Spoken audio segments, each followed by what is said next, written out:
Welcome everyone, welcome to another prototype, especially an E3 prototype, so to say.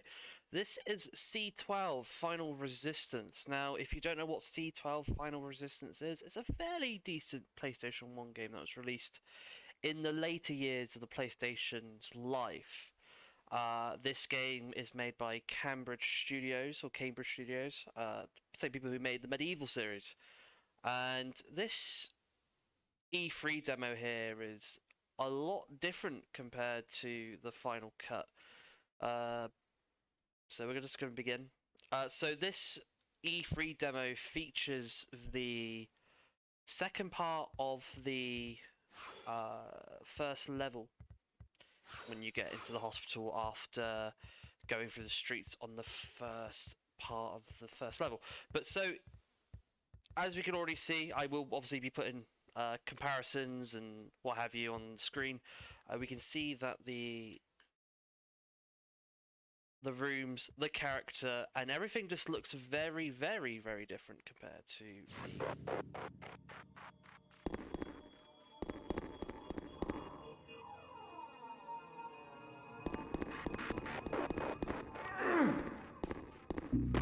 final cut. If we take a look at the menus quickly, the menus do look a bit odd. Well, not odd, so to say, but they do look different. We have a very basic menu to go through, but let's get into it. So yeah, there isn't any music or any music tracks for this E3 demo either. One thing you will notice, if I can get this guy killed. So the pickup sounds that we have in the in this prototype here is actually a sound taken from Medieval itself when you're actually healing, which is kind of funny. So they're obviously using a lot of sound effects from there we go. They're using a lot of sound effects from other prior games like Medieval, Medieval 2.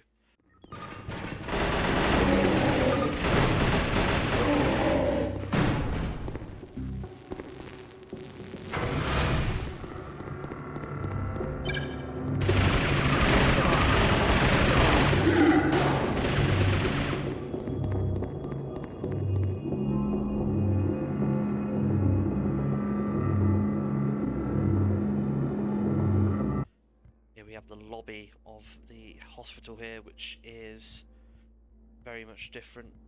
The key card is also different, as well as the terminal here that we see. That's a lot different too, compared to the final cut.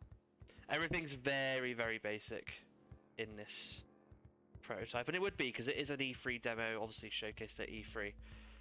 I believe over here as well, we're supposed to have windows that show, ambulances outside. Just everything about this prototype is very different. Because here's the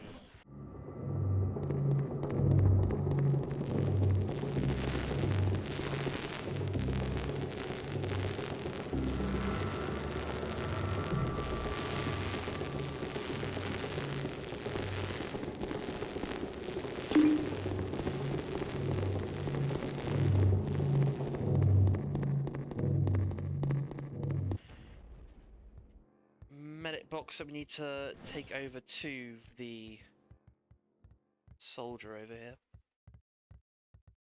C-12 has been a game that I've played every now and then. I've played it a lot on demos mainly. So here we have an item menu for what we have. And we're just going to give him the medkit. And there are no voice lines either.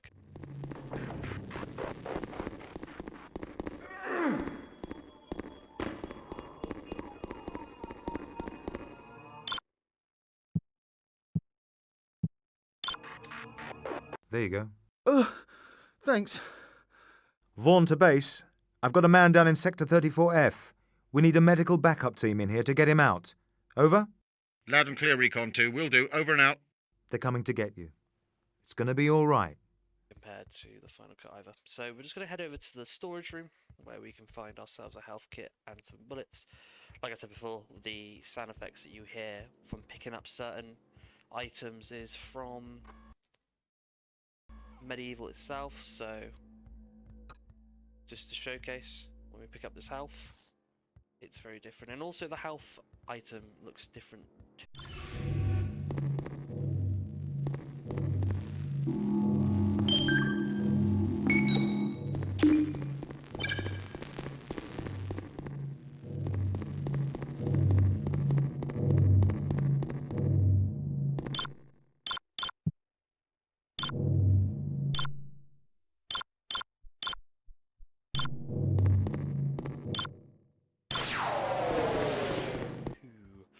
So here we go.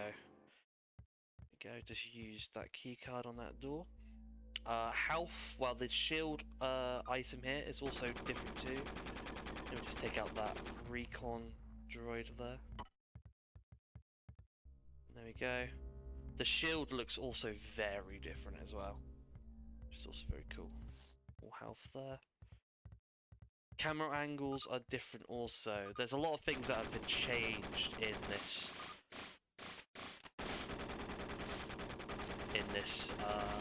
prototype compared to the final cut, which is actually really cool. Riley, those are alien surveillance droids. Their night vision's poor, but they're fitted with highly sophisticated motion tracking devices. My advice is to avoid them. If they spot you, they're likely to alert other droids inside the area.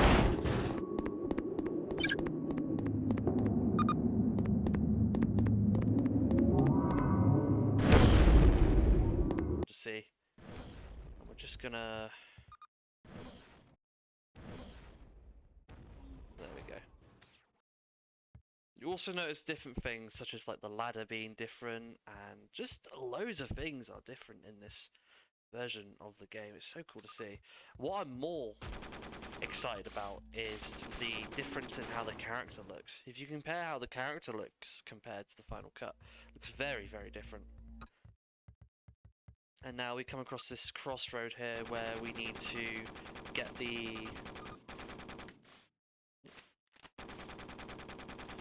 Right, he's dead, cool.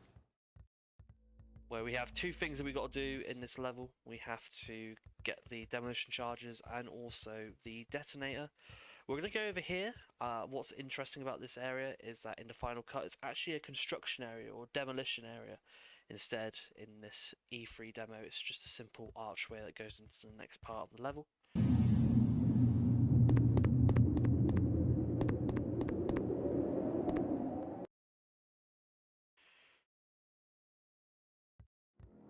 And this itself looks very different too. They definitely made a lot of changes in the later part of C-12's development, which is very, very cool to see.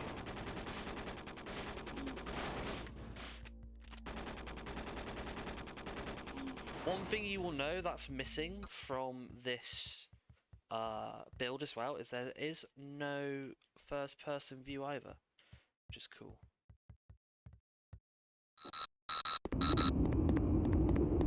Vaughn, we're picking up some kind of SOS. Very garbled, but we've detected it coming from near you. Maybe there are some civilians trapped. Investigate and do what you can to help.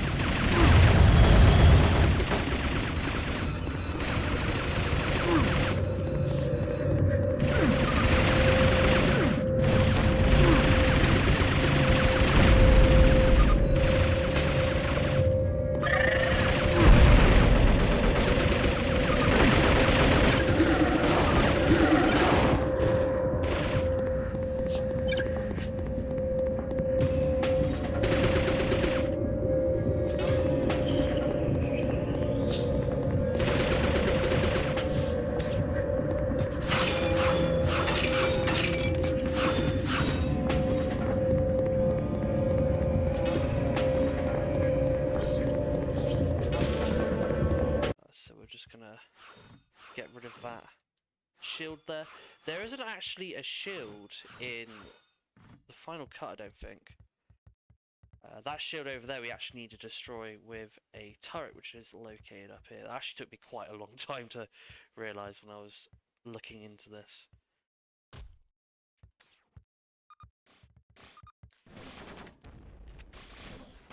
I always find E3 builds very interesting because they're just so different compared to what a game would later on become. It's interesting when you come across, you know, E3 builds of games being played at E3 in today's gaming world, and how different things will be compared to, you know, the later on life of the game when it's been released. Here's that prison keycard that we're going to get, but first off we need to quickly take care of that shield there, which is something you don't do in the final cut of the build. I will be comparing obviously both the turret builds of this part of the level. If you notice as well, the turret also fires differently and just looks different in general. So let's just get rid of that guy. I think there's one guy left. No, that's it. Okay.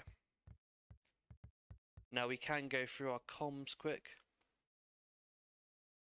Dr. Carter.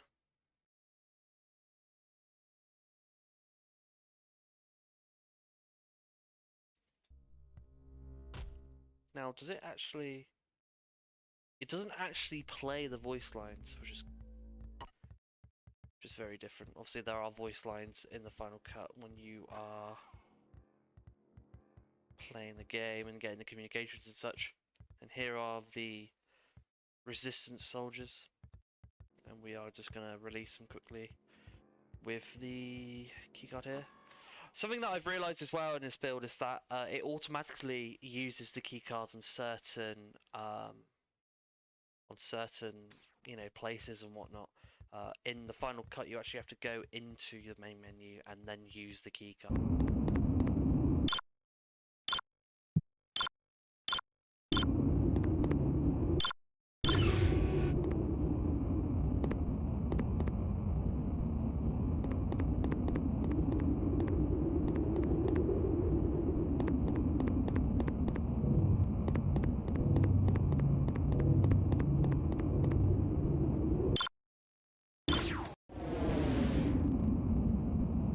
Thank you.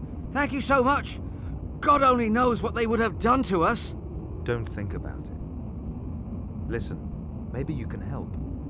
I need some explosives. Do you know if there are any on this site? Yes, yes. Look, take these. We grabbed them for the other resistance patrol, but they never came back. That must have been Recon 1. Which I thought is a bit of a weird thing to do. I'd rather have it just automatically unlock if you've got the keycard, but there might have been a certain reason as to why they did remove that feature, but anyhow, we'll carry on. You'll probably notice a lack of particle effects as well. Usually there's... I'm out of ammo.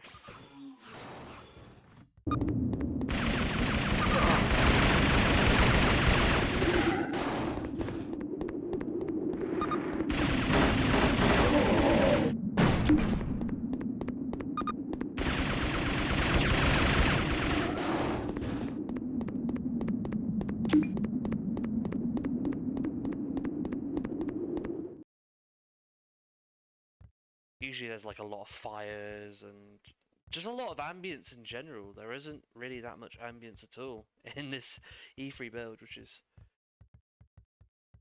rather weird to me because I've played this game a little bit, not too much, but a fair bit, and just not having the ambience is very strange.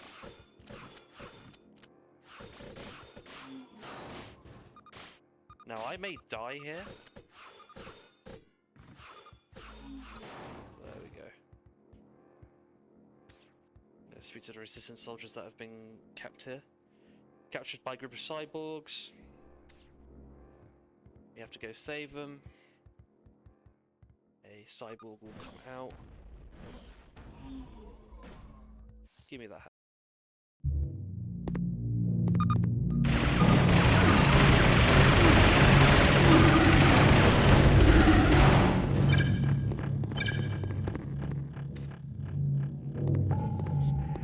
Boy, are we glad to see you, sir. A whole bunch of mutants jumped us back there. We were nearly all wiped out. Hudson and Darrow didn't make it. Thank God we made it out with the detonator. That's some consolation, I suppose. Now, let's get you out of here. Riley, to base. Do you read me? Loud and clear. Over. I'm with Recon 1. They're being held in an alien force field. I'll have to deactivate it before I can free them. The force field is controlled in the same way as we've seen before. That means getting hold of an alien keycard. Search out the lead drone. He'll be carrying it. Understood. Out. Sir, we saw the other cyborgs heading down to the lower level. Okay, listen guys, sit tight while I go scouting. Back soon.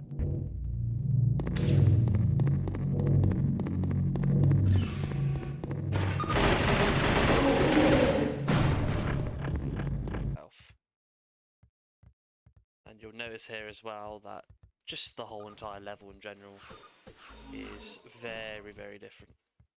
It's very, very cool to see.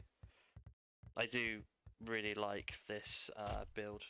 As weird as it is, it's interesting to see the differences in terms of this build compared to the final build.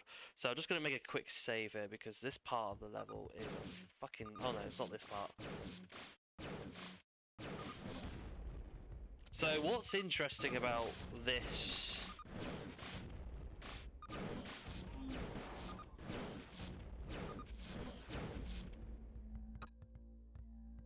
This part of the level is that alien there you saw with the big gun, he's actually not in this level, in the final cut. You just got a simple normal cyborg and that's basically it. So this terminal here is also different too. You have to turn off the...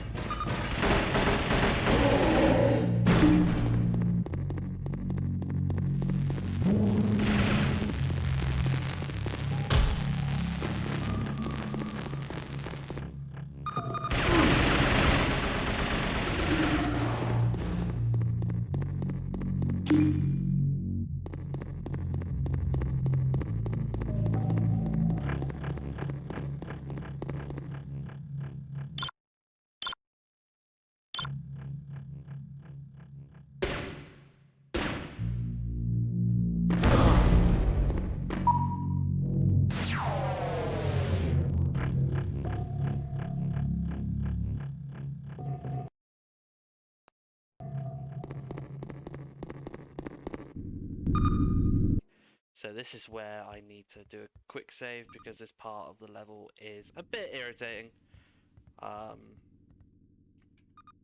This is where the different camera angles definitely make this level a bit more better in terms of being able to play it, because on the final cut the camera angles are just a lot better and you can see a lot more of everything. So I'm just going to make another quick save here. Apologies about this. I don't want to spend so long trying to get through this part, because when I recorded this for the first time, and that was without audio commentary, I was spending forever. You know, ah fuck, there we go. See, that's what I didn't want to do.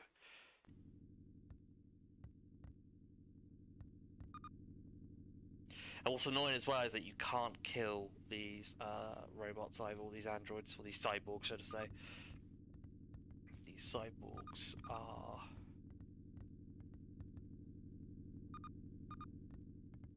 instant respawning after you kill them, but there we go.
Thanks, sir. You better go back and lie low. Give me the detonator, and I'll take it from here. Here it is. See you back at base. Good luck, sir, and thanks again. And then we just release these guys over here. There we go. Thanks, we owe you one. Here are the detonation codes the Explosive Alpha Company have.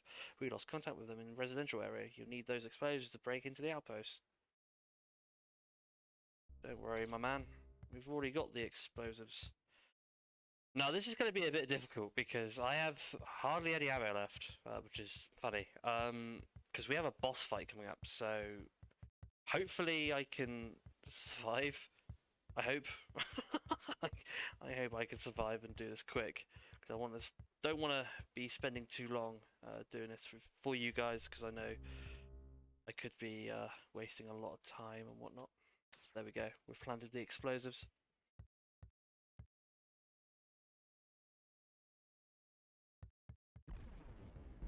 There we go.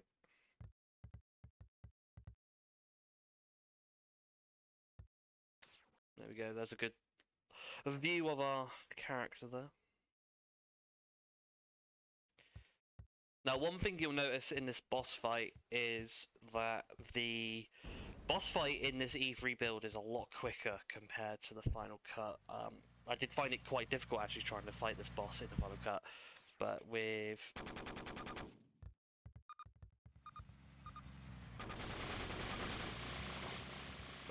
if we're quick enough, I'll tell you what, I'm going to do this quick. I'm going to make a quick save on a different part of the emulator. Ooh, Nelly. Come on! No. I'm gonna die.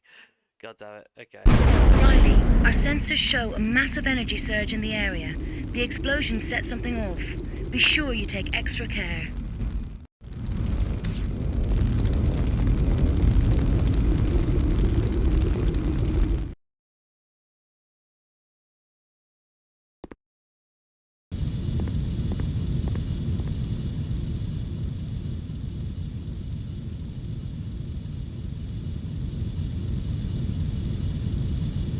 The AO of these alien tanks.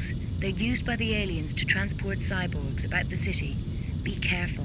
They're very heavily armed and can unleash fearsome firepower.